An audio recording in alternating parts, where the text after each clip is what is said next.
আজকে সকালবেলা একটু লেট করে ঘুম থেকে উঠেছি, জানো তো। জানি না কেন আজকে ঘুম থেকে উঠতে ইচ্ছা করছিল না।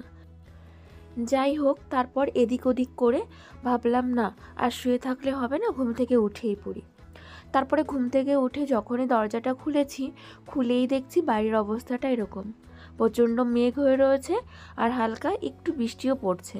মানে তেমন বৃষ্টি না, এক ফোঁটা দু ফোঁটা করে বৃষ্টি পড়ছে। এই জন্যেই ভাবলাম, এবার বুঝেছি কেন আমার ঘুম থেকে উঠতে ভালো লাগছিল না। মানে ওই যে যখনই মেঘলা করেছে তখনই হালকা হালকা একটু ঠান্ডা পড়েছে, আর সেই জন্য ঘুমটাও কিন্তু ভালো মানে এসেছিল আর কি। আর দুদিন যে গরম দিয়েছিল না, প্রচণ্ড খারাপ লাগছিল জানো। ভাবলাম এই হয়তো গরম পড়েই গেল। তবে আবার এই যে মেঘলার জন্য কিন্তু বেশ ঠান্ডা দিয়েছে জানো। ওয়েদারটা খুব সুন্দর। সকালবেলা কি ভালো লাগছিল বাইরেটা। যেহেতু বৃষ্টি পড়ছিল, সেহেতু বেশিক্ষণ আর বাইরে থাকতে পারলাম না, তাই ঘরে চলে এলাম। ঘরে এসে এই যে এখন কাজকর্মগুলো শুরু করে দিলাম। ভাবছি যে বাইরে যেহেতু একটু বৃষ্টি পড়ছে, সেহেতু ঘরের কাজগুলো আগে করে নিই, তারপরে বাইরে কাজ করব। তবে বৃষ্টি তেমন নয় গো, এই বৃষ্টিতে কাজ করাই যায়। তবুও ঠান্ডার সময় তো, এখনও তো তেমনভাবে গরম পড়েনি। আর চারিদিকে যা রোগ ব্যাধি হচ্ছে, তাদের ভাবলাম থাক, ভিজবো না, দেখি যদি একদমই পরিষ্কার হয়ে যায় তখন গিয়ে বাইরের কাজ করব। এখন ঘরে এই যে শাড়ি টাড়ি রয়েছে, এগুলো একটু সুন্দর করে ভাঁজ টাজ করে গুছিয়ে রাখি, তারপরে বাইরে গিয়ে কাজ করব। আর আমার সংসারের কাজগুলো এখন এমন হয়েছে জানো, যদি বেলা করে উঠি না, তাহলে ওই যে করে উঠতে পারি না। তো সেই জন্য সবসময় চেষ্টা করি একদম ভোর ভোর থাকতে ঘুম থেকে উঠে যেতে। তবে ওই যে দু একদিন উঠতে ইচ্ছা করে না, আর ঘুম যদি না হয় না, তাহলে দেখবে সারাটা দিন ভালো লাগে না। কেমন একটা শরীরের মধ্যে ম্যাচ ম্যাচ করে, চোখের মধ্যে ভালো লাগে না। তো যাই হোক, এই কয়েকদিন হলো আমার আবার এই একটা প্রবলেম হয়েছে, চোখ ব্যথা করছে। ডান চোখটা ব্যথা করছে, মনে হচ্ছে ডান চোখে আমি একটু কমজোরি দেখছি, এরকমই মনে হচ্ছে জানো। তো কোথায় ডাক্তার দেখাবো, কি করব সেটাই বুঝতে পারছি না। তবে জানি তাড়াতাড়ি ডাক্তার দেখাতে হবে, নাহলে হবে না। চোখটা নিয়ে ভীষণই মানে প্রবলেমে রয়েছি। তো এই যে শাড়িটা, একটা শাড়ি আমি দেখলে ভাঁজ করে বাইরে রেখে দিলাম, কেন কি ওটা না মা স্নান করে পরবে, সেজন্য বাইরে রেখে দিলাম। আর এই যে একটা আমার যে শাড়িটা, সেটা ভাঁজ করে আমি কিন্তু আলনা শোকেজের মধ্যে রেখে দিলাম, কেন কি আমি তো এই শাড়িটা এখন পরবো না, সেই জন্য। আর হ্যাঁ, আজকে আবার একটু তাড়াহুড়া করে কাজ করতে হচ্ছে জানো তো। মা আবার আজকে ডাক্তারের কাছে যাবে, সকাল সকাল দাদা আসবে। ওই জন্য এমনিতে আমার বেলা হয়ে গেছে উঠতে, তার উপরে আবার দাদা আসবে, ওদের জন্য রান্না টান্না করে দিতে হবে, মা ডাক্তারের কাছে যাবে। তো সেই কারণে দেখো আমি একটু তাড়াহুড়া করেই কাজ করছি। আর আমি ঘুম থেকে উঠেছি যখন, তখন হাজব্যান্ড কিন্তু ওঠেনি। তাই আবার আমার ওঠা দেখে ও ঘুম থেকে উঠে পড়েছে। তাই ভাবলাম ও যখন উঠেই গেছে, তাহলে এই ঘরের বিছানাটা আগে গুছিয়ে নিই, তারপরেই অন্য কাজে যাব। তবে ঘরের কাজগুলোই বেশি করছি, কেন বলো তো।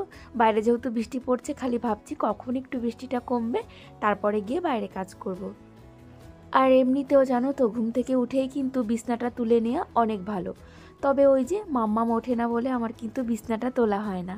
মাম্মাম যেহেতু ওই ঘরে ঘুমায়, সেহেতু ওই বিছনাটা আমাকে কিন্তু অনেক বেলা করে তুলতে হয়। মাম্মাম অনেকটা বেলা করে ওঠে, ওই জন্য। তবে মাম্মাম হওয়ার আগে কিন্তু আমি ওই সকালে ঘুম থেকে উঠেই আগে বিছনাটা তুলে নিতাম। এমডি হামিদ নামে একটা আইডি থেকে একটা বুনু আমাকে কমেন্টস করেছে, বলেছে, তুমি না খুব গুণী একটা মেয়ে, তোমার সংসারে কাজকর্ম দেখে আমার সংসারে কাজকর্ম করতে অনুপ্রেরণা জাগে। আরও বলেছে তোমায় দেখে একটা জিনিস শিখলাম, যে সুখী হতে গেলে বেশি টাকা পয়সার প্রয়োজন হয় না, আসলে সুখ তো মনের। হ্যাঁ গো, একদম ঠিক কথা বলেছ। সুখী হতে গেলে খুব একটা টাকা পয়সার দরকার হয় না, তবে টাকা পয়সারও আমাদের জীবনে প্রয়োজন আছে, কেন কি সেটা না থাকলে আবার একটু অসুবিধাই হয়ে যায়। তবে সুখটা সত্যি কথা একদমই মনের। আর এই দেখো, এদিকে কিন্তু আমি বিছনা টিছনা গুছিয়ে চলে এলাম সোজা রান্নাঘরে। এখন রান্নাঘরটাকে সুন্দর করে পরিষ্কার করে নিচ্ছি, তারপরে আবার বাইরের কাজকর্ম আছে, সেগুলো তো বৃষ্টির জন্য একটু আটকে রেখেছি। এখন তাড়াতাড়ি করে রান্নাঘরটা পরিষ্কার করে আবার বাইরে গিয়ে কাজগুলো করতে হবে। আর ইদানিং দেখছি তোমরা কিন্তু আমার বাইরেটা অনেক পছন্দ করছো, আমার উঠোনটা, আমার বাইরের প্রকৃতি, আবহাওয়াটা, এইগুলো আর কি। তবে সেটাও আমি তোমাদের দেখানোর চেষ্টা করছি, আর বাইরেটাও আরও সুন্দর করে গোছানোর চেষ্টা করছি। তবে এই যে এখন বৃষ্টি বর্ষার সময় বাইরে আর গোছানো যাবে না গো, তবে যেটুকু যা পারবো অবশ্যই করব, আর তোমাদেরকে দেখানোর চেষ্টা করব। শিপ্রা হাজরা তুমি কমেন্টস করেছো, বলেছো তোমার বর নাকি সারাদিন পরিশ্রম করে তোমাকে আর তোমার ছেলেকে একটু ভালো রাখার জন্য, একটু ভালো জায়গায় রাখার জন্য। তো কি বলো তো বুনু, হ্যাঁ গো, যাদের হাজবেন্ডরা ভালো হয়, পরিশ্রমী হয়, তাদের না সত্যি কথা অনেক সুখ হয় কপালে, জানো। আমারও হাজবেন্ডও খুব ভালো, আর সত্যি কথা আমাকে আর আমার মেয়েকে ভালো রাখার জন্য ও কিন্তু অনেক কষ্ট করে। তবে হ্যাঁ বুনু, আমি জানি যারা কষ্ট করে, পরিশ্রম করে, ভগবান ঠিক তাদের দিকে একদিন না একদিন তাকায়। তবে সৎ মানুষের একটি সফলতা পেতে একটু দেরি লাগে, তো সেটাই হচ্ছে আমাদের হয়েছে। আমার মনে হয় তোমার হাজবেন্ডও খুব সৎ, সেই জন্য একটু লেট হচ্ছে, আর আমার হাজবেন্ডও তাই। ওই জন্য আমাদের বড় হতে গেলে, ভালো জায়গায় থাকতে গেলে একটু লেট হবে। কেন কি, পরিশ্রম করে যারা যারা সৎভাবে পরিশ্রম করে তাদের সমস্ত কিছু করতে একটু লেট হয়, জানো তো। আর এর মধ্যে দেখো আমি কিন্তু ঘরের সমস্ত কাজকর্ম করে, বাইরের সমস্ত কাজকর্ম করে নিয়েছি, আর স্নানও সেরে নিয়েছি। ওইদিকে পুজোও দেওয়া হয়ে গেছে। তারপরে এই যে ভাত চাপিয়ে দিয়েছি, বললাম না মা আজকে ওই যে ডাক্তারের কাছে যাবে, সেই জন্য তাড়াতাড়ি করে ভাতটা চাপিয়ে দিয়ে তারপরে মাকে ডেকে দিয়েছি। মা আবার ওই যে বৃষ্টি বলে আজকে সবারই একটু উঠতে লেট হয়ে যাচ্ছে, তো দাদা ওদিকে ফোন করলো, দাদা বেরিয়ে পড়েছে। বললাম না কালকে রাতেই দাদার আসার কথা ছিল, তবে একটু অসুবিধার জন্য দাদা সকালেই আসছে। তো মাকে তুলে দিলাম, মা এখন স্নান করতে গেছে। আর মায়ের সাথে সাথে কিন্তু মাম্মাম ঘুম থেকে উঠে পড়েছে, তাই এই ঘরের বিছনাটাও এই যে এখন সুন্দর করে তুলে নিচ্ছি। তবে তোমরা কতটা কি বুঝতে পারছো আমি জানি না, আমি যখন ভয়েস ওভারটা দিচ্ছিলাম তখন কিন্তু বৃষ্টি হচ্ছিল। সেই বৃষ্টির আওয়াজে তোমাদের প্রবলেম হবে কি না আমি বুঝতে পারছি না।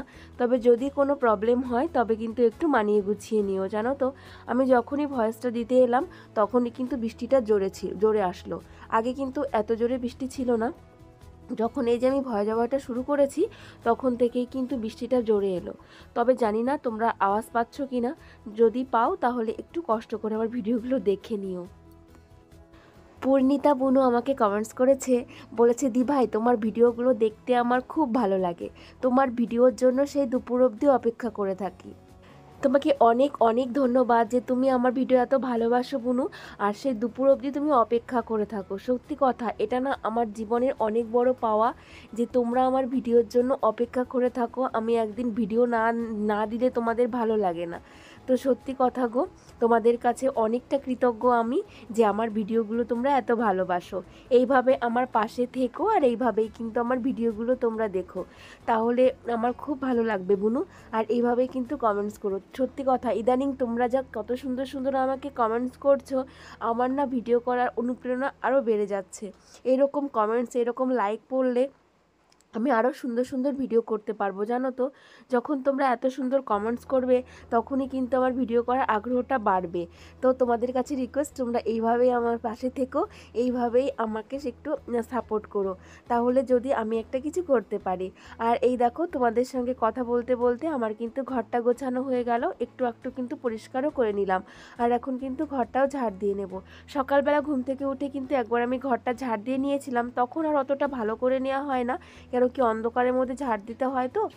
কারণ কি মাম্মাম আর আমার মা ঘুমিয়ে থাকে, তো সেই জন্য ওদের ডিস্টার্ব করতে চাই না, তাই হালকা ফুলকাভাবে একটু ঝাড় দিয়ে নিই বাসি ঘরটা।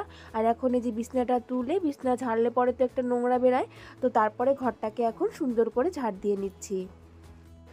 রুমা দিভাই কমেন্টস করেছে, বলেছে মিতা আমি তোমার ভিডিও কিন্তু রোজই পুরো ভিডিও দেখি, একদম প্রথম থেকে শেষ অবধি, কিন্তু কাজ করতে করতে তোমার ভিডিওগুলো দেখি তো, তাই রোজ কমেন্টস করা হয় না, মানে গঠনমূলক কমেন্টসগুলো তুমি করতে পারো না। ঠিক আছে দিভাই, আমি জানি তুমি আমার ভিডিও প্রথম থেকে শেষ অবধি দেখো, তবে তোমার কথা আমি বলছি না। অনেকেই আছে কি বলো তো, ও যে একটুখানি ভিডিও দেখে ওয়াশ করে চলে যায়, তখন না আমারই ক্ষতি হয়ে যায়, জানো দিভাই। একটুখানি ভিডিও দেখে গেলে কি হয় বলো, যখন ওয়াশ করেই নিয়েছে তখন একটু ভিডিও দেখলে ভালো হয়। তাদেরকে বলছি তোমরা একটু প্লিজ কিছুটা টাইম আমার ভিডিওটা দেখো, একটু তো হলেও ভালো লাগবে বলো, ভালো না লাগলেও একটুখানি দেখো প্লিজ, একটু আমার ভালোর জন্য আর কি। তো এটাই বলতে চাই তোমাদের। আর এইদিকে দেখো আমি কিন্তু ডাল বসিয়ে দিয়েছি। ডাল বসিয়ে দিয়ে যে জলটা ডালের ছিল, মানে জল ধুয়েছি, মানে ডাল ধুয়ে যে জলটা বেরিয়েছিল সেটা আবার গাছে দিয়ে দিলাম। এই ঘরের গাছগুলো দেখলাম অনেকটা শুকিয়ে গেছে গোড়াগুলো, তাই একটু ভর্তি ভর্তি করে জল দিয়ে দিলাম, আবার 2-4 দিন জল না দিলেও হবে। আর ওদিকে কিন্তু মা দাদা সকালবেলা খেয়েই বেরিয়ে পড়েছে। তারপরেই কিন্তু এই যে দুপুরে রান্না আমি বসিয়েছি। ওরা আবার ডাক্তার দেখিয়ে চলে আসবে, দুপুরে এসে দাদা খাওয়া দাওয়া করবে, সেই জন্য হাজব্যান্ড আবার গিয়ে একটু মাংস নিয়ে আসলো। এখন ডাল আর মাংসই করব।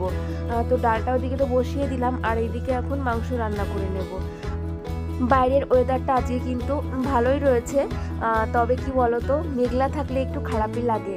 তবে এই আবহাওয়াটা কিন্তু অনেক সুন্দর, মানে গরম নেই, তারপরে রোদ নেই, সেই জন্য একটু বেশ ভালোও লাগছে। তবে আবার শুনছি নাকি ঝড় বৃষ্টি হবে, এইটা শুনলেই ভীষণ ভয় লাগে জানো।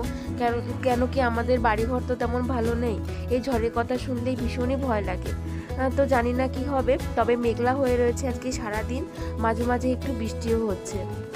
তো যাই হোক, কি আর করা যাবে। এখন এই যে চলো, আজকে আমি কিভাবে মাংস রান্না করি সেই রেসিপিটা তোমাদের একটু দেখালাম। তবে আমি কিন্তু এইভাবেই বেশিরভাগ মাংসটা রান্না করি। কিছুদিন আগে একটা বুনু আমাকে কমেন্টস করেছিল, দি ভাই তুমি একদিন মাংস রান্না করে দেখাবে। তো এই দেখো, আজকে একটু দেখিয়ে দিলাম কিভাবে আমি মাংস রান্না করি।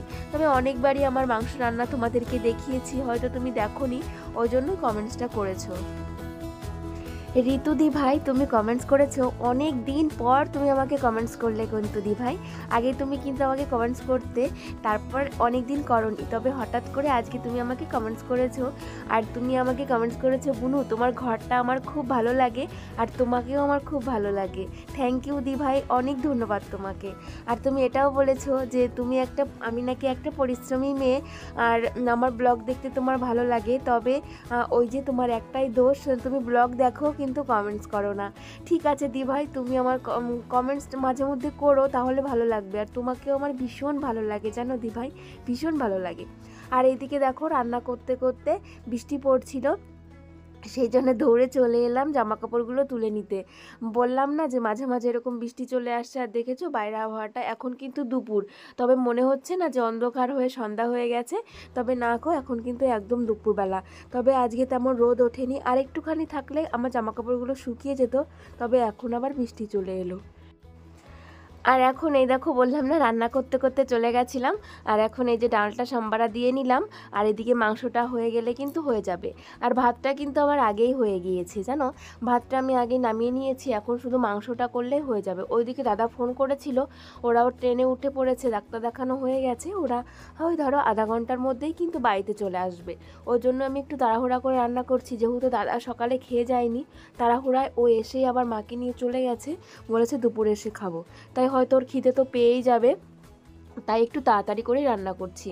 আর এই দেখো, মাংসটা কষানো হয়ে গেছে, এখন জল দিয়ে দেব। তবে ওরা আস্তে আস্তে আমার রান্না হয়ে যাবে, এটা আমি জানি, তবে আধা ঘন্টার মধ্যে আমার রান্না হয়ে যাবে সেটা আমি ভালো করেই জানি। তো এই দেখো, এখন একটু ঢেকে দেব মাংসটা, তারপরে কিন্তু নামিয়ে নেব। আর এরই মধ্যে আমার রান্নাও কমপ্লিট হয়ে গেছে, দেখো আমি কিন্তু নামিয়েও নিয়েছি। আর ফাইনালি তোমাদের একটু না দেখিয়ে দিলে হয় বলো।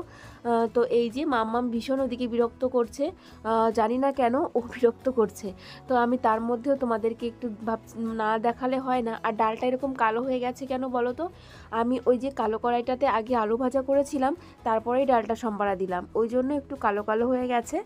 তো ঠিক আছে, অসুবিধা নেই, আমরা নিজেরাই তো খাবো, তো সেই ব্যাপার। আর এই দেখো, খাওয়া দাওয়ার পরে বিকালবেলা রাস্তা দিয়ে এইরকম গান বাজাতে বাজাতে সবাই ঠাকুর আনতে যাচ্ছিল, সেটা একটু দেখছিলাম। আর আজকের ব্লগটা আমরা এখানেই শেষ করব। তোমরা সবাই ভালো থেকো, আমরাও ভালো আছি, তোমাদের সবাইকে টাটা।